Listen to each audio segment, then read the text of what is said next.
kilovat, 3000 laborot 4 təkərimiz sayığı, 0 faza, 28 çaxlı, bunun qiyməti 1000 manat. Amma 4 kilovat, 38 çaxlı var 1200 manata.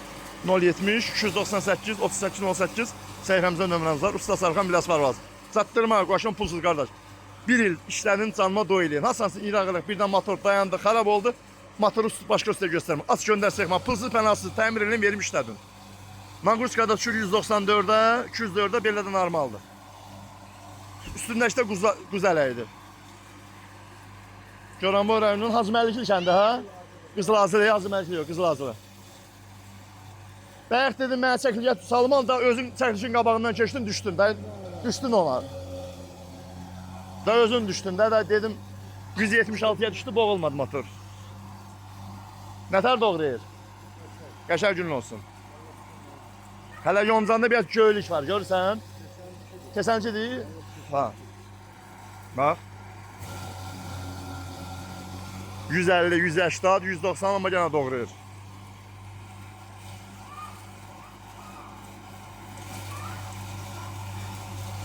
Otu da üstdən atanda atın öz gedir. Yəni əlindən salmağa ehtiyac yoxdur.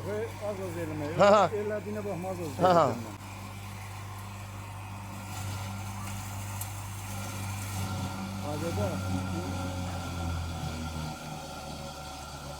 Dəmə, götürəcək.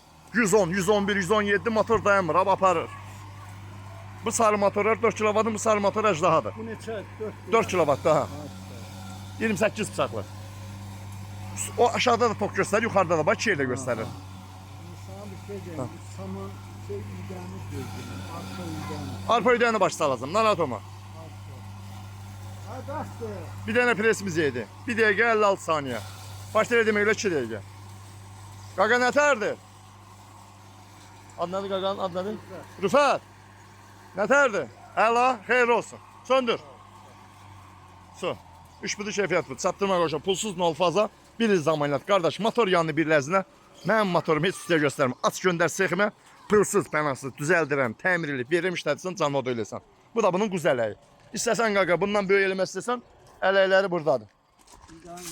Böyük eləmək istəsən bu ələyə qoyarsan. Bu inək ələyi, o quzələyidir. Bu arpa buğdanı un kimi çəkəndi. Bu arpa buğdanı yarıma çəkəndi. Bu arpa buğdanı şüpindir. Arpanı töksən, bunu az çox açırsan, ciftidir, gedir burada. Başa salacam. Su. 3 budur keyfiyyət budur.